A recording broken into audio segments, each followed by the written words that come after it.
personal macro workbook, or the personal workbook, whichever you prefer to call it, does not actually exist until you create your first macro. Then when you've created your first macro, Excel will generate the personal macro workbook and store your macro in there, assuming you chose to store it in the personal macro workbook. Now, the personal macro workbook, once it exists, is opened every time you start Excel so that the macros within there are available to you. So if I were to go to my developer ribbon and click on macros, it will list all the macros that are currently in this file, which is none, plus the ones that are in the personal macro workbook. And we can see two, one called age and one called run form. You can see the name of the personal macro workbook is called personal.xlsb.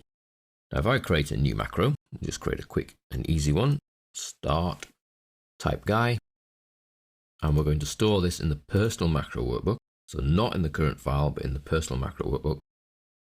Okay, guy, and we'll make it go super large and auto fit, and then we can stop.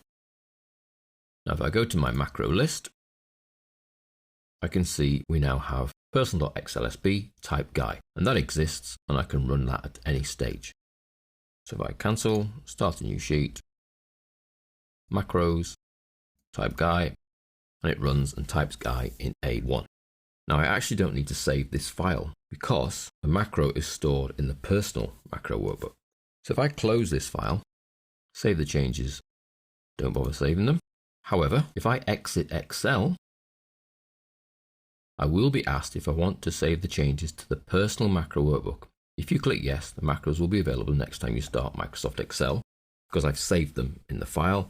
If I click don't save, then I actually lose the macro that I've just created. So I would always click save if it's a macro I then want to retain in the personal macro workbook. Now, for those of you who are conscious about backing up and keeping backups of important files, the personal.xlsb is an important file. So we need to know where it's stored on your machine.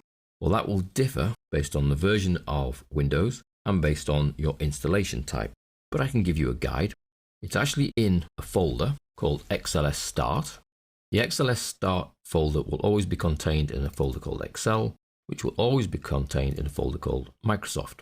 Then it may differ in that where we have roaming here, it may be local, but prior to that, it has app data. Prior to that is your user login name. So we currently have training. And then prior to that is users. And then the C drive might differ depending on where your version of Windows is installed. So we're looking at the installation drive for Windows, /users, /your username, /app data, /roaming or local, /Microsoft, /Excel, /XLS Start. And in that XLS Start folder, you will see your personal.xlsb file. It's that file that would need saving, backing up in whatever routine you use to make sure that you keep your important files safe. If you don't back up the personal.xlsb file and your machine crashes or contracts a virus, and you lose the personal.xlsb file, then you lose all your macros. It's just a little caveat. So that's storing them in the personal.xlsb file. The advantage to storing them in there is that they then are available to you on your machine every time you use Excel.